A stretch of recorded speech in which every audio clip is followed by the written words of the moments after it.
We are back at it again, and this time I will be working on this weird flat 12. Now, I was a bit out of my element here at first because I'm so used to connecting two block halves together. And instead, I'm going to be connecting the side plates to the gearbox. It's weird in this one because that is where an oil pan would normally be. I will admit I don't know anything about these engines. This may be the closest I'm going to get to the two block halves.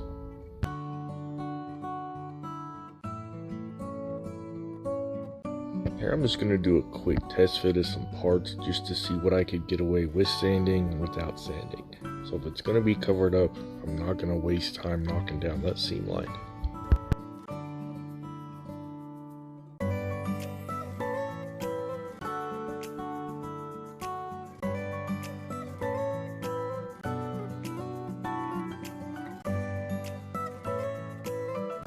Looks like these two tiny areas right there, all I need to clean up. To start off cleaning, I'm just going to smooth out this mating surface for the valve covers. Not really removing any imperfections, I just want it flat so the valve cover seals. To make painting a bit easier, I'm just going to glue on anything that will be shot in a certain color. Not only will I get a stronger bond because I'm gluing plastic to plastic, I would much rather work out any fitment issues now than with a painted surface. And that is the exact same reason whenever I'm shooting a car body, I will fit as many body panels as possible.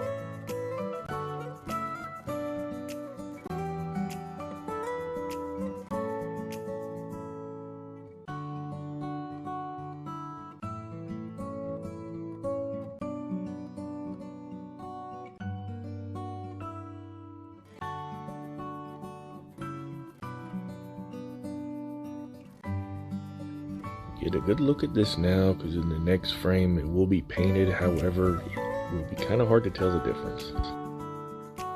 This was shot in a cast aluminium, then I just went back over it with some flat clear.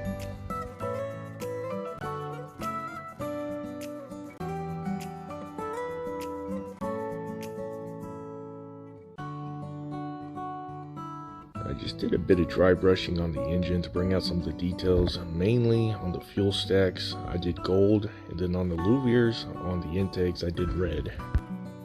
If you're not familiar with the process of dry brushing, check out my last video I did of the M1 engine build, where I go over dry brushing when I did the exhaust.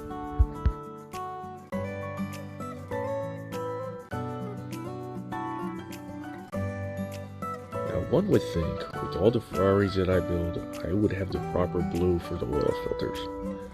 I never got it and just painted them all white and convinced myself that they did Wix filters. Luckily, one of the stripes that I had to repair on the M1 was that exact same blue, so now I have it.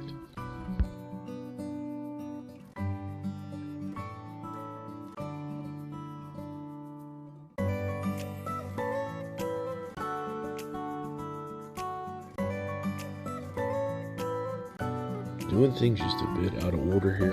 I'm going to install this starter while I wait on that paint on the oil filter to dry.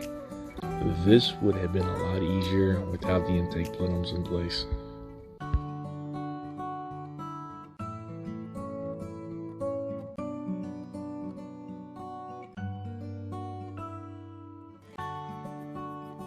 And this, unlike Tamiya, had a bit of a fitment issue. That hole was way too big, so this was kind of a sloppy fit.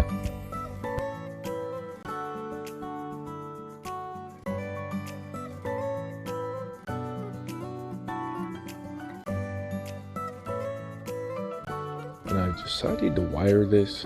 This is the distributor cap, or rather the boot that goes over the distributor. I'm not really sure. All I know is that I have drilled it out as big as I could possibly go. There's no way I'm going to fit 6 wires in there. I could barely fit these 2.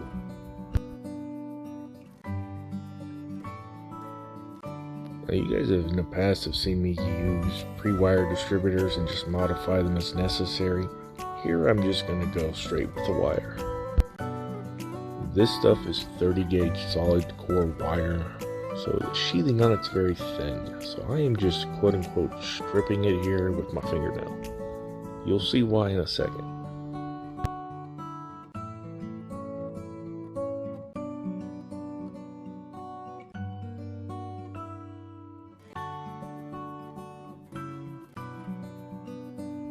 We'll need a total of 12 of these with just a bit of the wire exposed.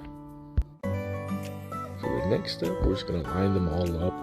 Length does not matter. All we care about is having all the sheathing as close together as possible.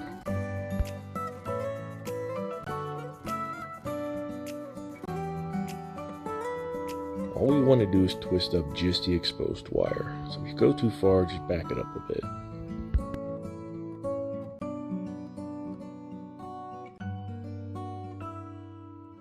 Now make all that permanent with just a little bit of super glue.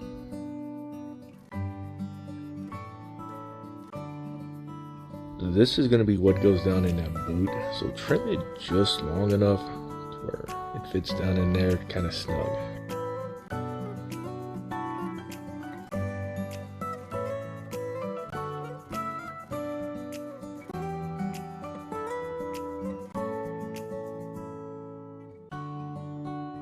So now I got a way for 6 wires to come out of there and for them all to be secure and look somewhat decent.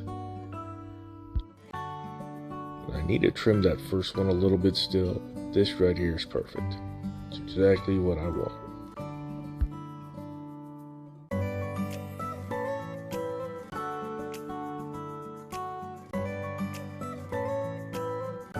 And just a little dab of silver to simulate the bolts, and then the end blades and the distributor boots have all been painted black.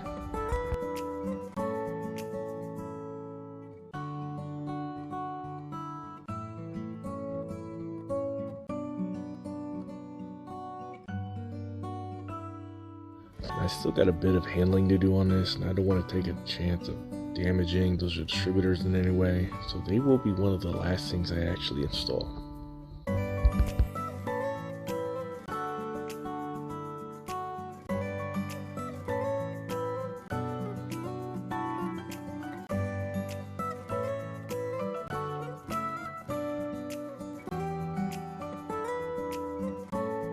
Now this has a keyway on it to keep this clocked properly. Make sure you twist it so it seats properly. There you go. See that just pop in?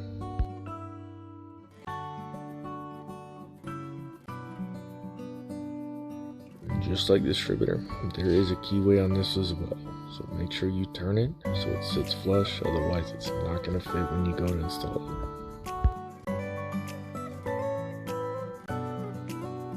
This is one of those things I had absolutely no problem test fitting. Then I went to go do it through the viewfinder and struggled.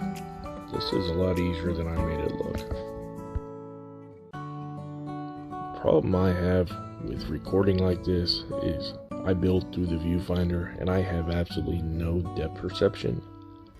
So I struggle on some things that just should be exceedingly easy.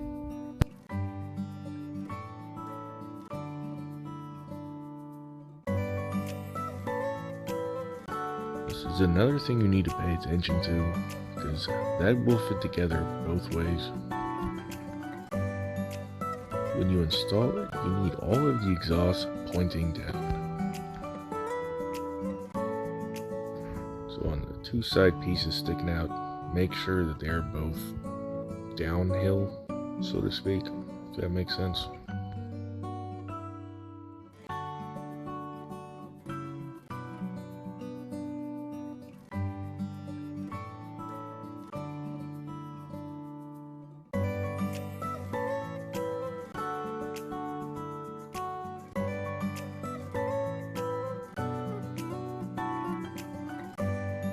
Take as much time as you need getting those little things lined up, because that's what our exhaust tips are going to mount to. And you're going to want those to be straight, sticking out of the body. So no super glue here.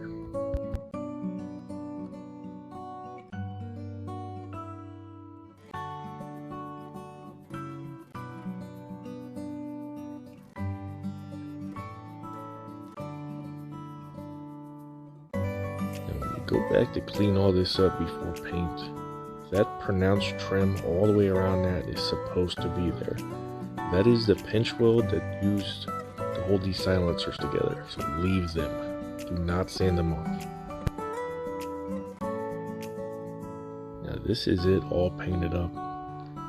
All the seams are gone, all except for that pinch weld. And I wasn't paying attention. I got some overspray on it from another project, and I really like the way it looks. It looks like a truly used piece right out of a car.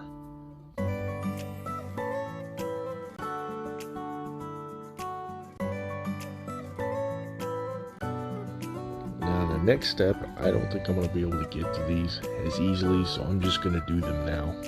I'm not going to go into much detail about this, being as I got a few videos of me wiring them up already.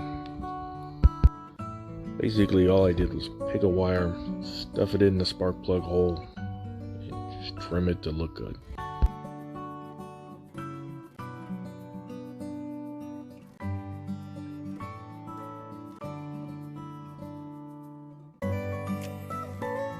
There it is, all wired up and installed. Super easy to do, especially since I have no way to tell what the firing order is. So just pick a wire, stuff it in. That's it.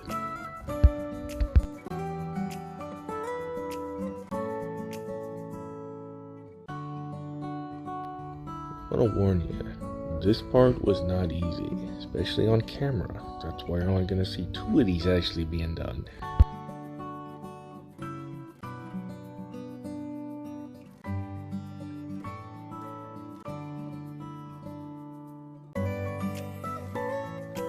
What we're doing here is we're trying to align 4 different things loosely, all at the same time.